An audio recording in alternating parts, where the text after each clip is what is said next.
پاکستاني چې د سعودي عرب د جیل نه راوېستو د پروتوکول هم ورکړل او د چې پولیس مبارکباد هم ورکړل د حج لپاره چې د حرم شریف ته ویول یار ویډیو را سره مکمل وګورئ که زموږ لپاره د ډېر ښکلی عبرت دی د نورو ملګرو سره چې ضرور شیر کړئ یار یو ډېره ښکلې سټوري ده د یو پاکستاني چې د سعودي عرب د جیل نه چې راوباسلی دی د چې کوم پروتوکول ورکړی دی که نه نو تاسو سوچ هم نشئ کولی ملګرو دا واقعه چې د یو پاکستاني نوم د تسدب او د چې په راولپنډۍ سره تعلق و دا چې سعودي عرب ته تللی او په سعودي عرب کې په یوه کمپنۍ کې کار کولو دیوال ته کار کولو کور ته پیسې را لېږلې او دې دا سوچ کړی چې سږ کال به زه ضرور حج کوم که په هر صورت کې خو زه به دا حج کوم د هغه نه پس چې زه پاکستان ته ځم ځکه چې کمپنۍ والې چې دې ټکټ وکې کړی و چې ته لاړ شه کور ته خو دې ویل چې نه دا ټکټ چې وروسته کوي چې کله 15 تاریخ 15 ستمبر باندې حج دی 2016 کې 15 ستمبر باندې حج ملګرو دې ویل چې زه به حج کوم د هغه نه پس چې زه به هله کور ته ځم بلاول چې دې چوټۍ لګولې وه او دې چې د کله دا خبره وکړله نو هغوی چې ویل چوټۍ به د 15 تاریخ نه وروسته موږ د ولګو ملګرو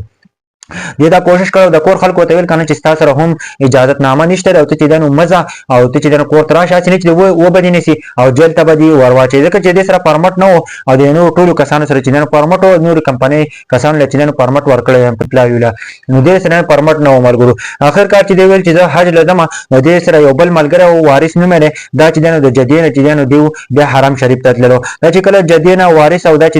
یو ګاډي ته وختل او کله ګاډي ته وختل نو هلته پکې 3 انډین موجود دیو چې کله ګاډي ته وختل او کله چې په سعودي چې دیو نه روپۍ هم واغېستلې 4000 ریال یې واغېستل ځکه چې دیو چې حرم شریف ته رسولو چې کله دیو نه 4000 ریال واغېستلو یوه غنټه سفر یې وکړو د هغه نه پس چې دیو د ګاډي نه کوز کړل او بل بس ته وخجول کله چې دیو بس ته وخجول کنه د هغه نه پس چې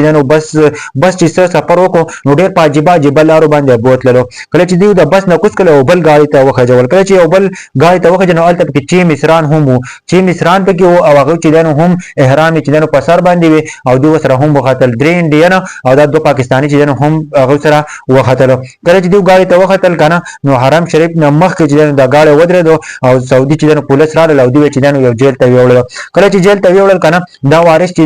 دی ته وویل کنه تسدب ته پته نه و چې موږ جیل ته ولې راوړو ځکه چې دوی سره پرمټ هم نه و اجازت نامه ورسره نه وه نو دوی چې جیل ته کله ویوړل کله چې دوی په جیل کې کېنول کنه په دوی باندې شپه وکړه د هغه نه پس چې سهار شو د سهار 9 بجې شولې نو دوی چې بیا ګاډي ته وخجول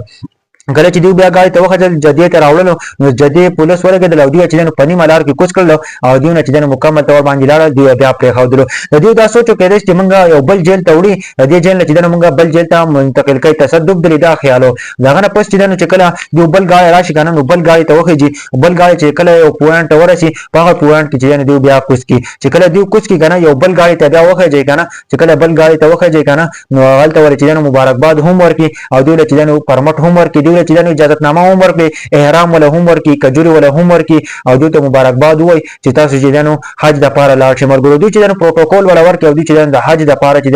ورسې ملګرو دا واقع چې 2016 کې راغله زموږ د پاره ډېر ښکلی عبرت دی دلته موږ چې کله سټوري بیانو کنه ما مختصر بیان کړه دا ډېره غټه سټوري تقریبا 15 منټه سټوري و خو ما چې مختصر الفاظ راوغېستلو ما چې تاسو په دې باندې پوه شئ همیشه چې تاسو یو کار کوئ کنه دینی کار کوئ نو همیشه په الله باندې یقین ساتئ تاسو ته به الله پاک چې هر لار اسانه ملګرو د تسدب چې دی ویل چې زه به خامخا دې کار له حج کوم او الله پاک تعالی دومره حسانه کړل کنه چې په اسانه طریقه باندې چې د حج ته هم ورسېدو دله چې پروتوکول هم ورکړلو د سعودي پولیسو چې دیو ته مبارکباد هم ورکړلو کجوره ولا هم ورکې احرام ولا هم ورکو او دوی چې حج د پاره ویوړل یو ډېر ښکلې سټوري مال چې تاسو شریک ما په دې باره کې څه وایي د ټولو مسلمانانو سره ضرور شیر کړئ زموږ د پاره ډېر ښکلې عبرت په دې باره کې څه وایي خو کمنټ به ضرور کوئ